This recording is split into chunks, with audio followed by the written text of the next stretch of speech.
Hi everybody, welcome to the Thumb. My morning session of YouTube videos this morning, I watched The Granary, Damian Mason, Extreme Egg, I don't know. I love them shows because they don't really come to any conclusions, but they make everybody think that's watching them. Today's episode, or whatever you want to say, was, or their session in The Granary was, they were talking, I don't know what the title of it even was, but they pretty much talked about food quality and how can they differentiate that or monetize that compared to just the run-of-the-mill, literally run-of-the-mill grain. And why am I standing in my wood yard talking about this? Because just for an example, let's say you had a little roadside stand, or just say you were selling cords of wood at a roadside stand of let's say you had a cord of popple right next to a cord of seasoned oak, and people could take their pick for, say $50. They could buy either one of them. They're going to buy the oak every time, right? Okay, now let's talk about that with grain. Well, let's back up. Let's talk about milk. So just like everybody else, pretty much everybody else in my area at my age, I grew up on a dairy farm and pretty much worked in the dairy industry my whole life, in one way or another, mostly on service end. But like I said, I grew up on a dairy farm until I was 18. I worked on dairy farms, and even in my adult life, after I had kids, I worked on the dairy farm for a couple years, just kind of as a break from what I was doing. But I do want to talk about that because dairy farmers have always been paid kind of a base price for milk, but then they got paid a premium for quality, whether it's protein, butter, fat, and now different bacterias they check for, like 3 different, there's raw bacteria, pre-incubated, I think they call it PI, and what's the newest one, latest and greatest, is lab pasteurized, which is bacteria that will live through pasteurization. They pay a good premium for that. And so farmers, obviously, they're looking, or dairy farmers I should say, are looking for quantity, because quantity is king, but they're also looking at quality. And like the guys on Extreme Egg were talking about, they're being led with a carrot instead of poked with a stick from behind. So why can't we do that with grains? When you drop your wheat off at the elevator, you're hoping it's good quality because, I should say white wheat. I don't know how red wheat works. I know a lot of people are going to red wheat just because it's hard to get good quality. I quit growing wheat. I mean, I've only been farming for 5 years and I've already figured that out. Yeah, so they dock you and you don't know it until you get your check, really, if you got poor quality wheat, which is fine. I mean, I can't grow good quality wheat, so I'm not going to try doing it. Maybe someday I will try it again, but not right away. Where do I want to go from there? Okay, let's touch real quick on world markets. We're not the only game in town anymore. As much as American farmers hate to admit that, we're not the only game in town anymore. And what sets us apart from Argentina, Brazil? Nothing. If anything, we're probably the lowest quality out there as far as the world market goes. But the thing is, we can sell it cheap, right? So we're selling popple when we could be selling oak. So why don't we? Back to the dairy farming though. The first thing that they test for is antibiotics. What's going to happen someday if all of a sudden RFK puts this thing out where every load has to be tested for whatever, residues from chemicals, whatever. I'm hoping it doesn't happen, and I hope this doesn't get out and put an idea in somebody's head. But what if it does? Are we going to be able to sell our corn? Are we going to be able to sell our soybeans, black beans, wheat? You know, dairy farmers are doing it. Dairy farmers are held under a microscope, and I'd say we probably have the best milk supply in the world because of it. And I honestly, if I went to another country, I probably wouldn't drink milk. I love milk. I drink it every day. I drink in the summertime, I probably drink 3 gallons of milk a week. But other countries, I probably wouldn't drink it, because I've seen pictures and videos and everything of some of the things that happen in other countries. So why can't we do that with grain? Okay, I feel a little awkward standing in the neighbor's cornfield talking about this, but I don't grow corn, so I had to do this. So let's say the ethanol plants paid a premium for sugar content in the corn. That'd be great, wouldn't it? As long as you had high sugar content. I mean, that's what they make ethanol out of, right? Is sugar. It gets distilled and turned into alcohol, whatever you want to call it. That's what they make this ethanol out of. So now the byproduct for that is distiller's grain. What if that distiller's grain was, before a broker would buy it, they had to test it for chemicals, you know, and that would actually be probably pretty concentrated in their distiller's grain, because they could, if they tested for chemicals, maybe they could sell it at a premium to cattle producers, or, you know, because they test it and here's the, you know, they know the chemical that's in it, you know, as a byproduct or whatever. They would know, they could get a better price, they could get a premium by testing it. You know, I hate to say it, but this is coming. I mean, we've got to, actually, whether we get poked in the butt with a stick or we are led with a carrot, it's got to be thought about.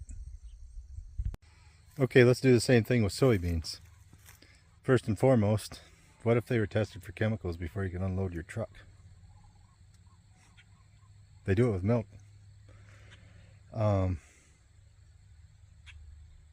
When I'm guilty of it, I mean, I'm a conventional farmer. I'm not organic and all that, but there's a little bit of guilt every time I'm dumping a jug of chemical in. There's a little bit of guilt there. I mean, I don't feel right about it, but it's what I have to do to survive. Why? Because I don't get paid a premium for not using it. I mean, organic guys do. That's an extreme difference, really. They don't care so much about a few weeds in their soybeans, or you know, they don't care about getting 300 bushel corn instead of 100 or 200, because they get paid that premium, and they work twice as hard, but they might not get the yield, but they get the, basically they get that premium. But yeah, so let's say soybeans, let's say they pay a premium for, I don't know if it's such a thing, but say oil content, like say a crush plant will pay a premium for it. What do you want? I mean, you're obviously getting a base price for your soybeans, but then let's say they pay you an extra $1 for you know, a better quality product. You know, is it worth it? Well, you'd have to pencil it out, but I would guess that it probably will be, because it might be genetics, it might be whatever, but it's probably not going to cost a whole lot more to grow good quality stuff. Say instead of getting 80-90 bushel soybeans, you might have to get 50, but let's say that extra 40 bushels didn't really pay because you didn't get your premium. Okay, now for beef. let's say they were held to standards. The commercial feedlots where, you know, whether they are, like I said, whether they're poked from behind with a stick or led with a carrot. Let's say they decided they wanted to set themselves apart from the mainstream beef industry. You know, even if they owned a huge feedlot, but they say tested all their commodities before they were brought in. You know, let's say they bought only non-GMO corn silage, or yeah, they had their distillers and soybean meal. All that was tested before they brought it onto their farm. Are they going to be able to charge a premium for that? Of course. Why wouldn't you? But do you trust them? That's the biggest thing. But beef is one of the few products that you have a choice. I mean, if you live in a rural area or travel into rural areas on a regular basis, you know, you might have seen that calf. You might have actually seen it born one day when you were driving by. And in the process of the 2.5 years, you watched that, you know, maybe it just had that, you paid attention and then you remember the spot on its forehead or whatever, and you watched it grow until it was a full-size steer. Well, you have the choice of stopping in. You know, that farm probably has a sign nailed to a post: buy freezer beef with, you know, this, just call this number. Well, you can do that. You're going to pay for it. You're going to pay a premium for that product, but you know what you're getting. Say in a world market, I mean, I've heard stories that, you know, certain countries won't buy American products because of what it boils down to is the GMO products, you know, and it's not necessarily the corn or the soybeans that is the problem. It's probably more or less the way it's raised and grown, and processed even. That's the problem. Mother Nature gives us ground, it gives us rain, and it gives us sunshine. That's all a gift. And all the other stuff is what we decide to do with it. I mean, you could turn that calf out for 2 years, just throw it out in the woods, or just let it wander. It's gonna be a steer in a couple of years, or a, you know, marketable animal in a couple of years, even if you don't do anything to it.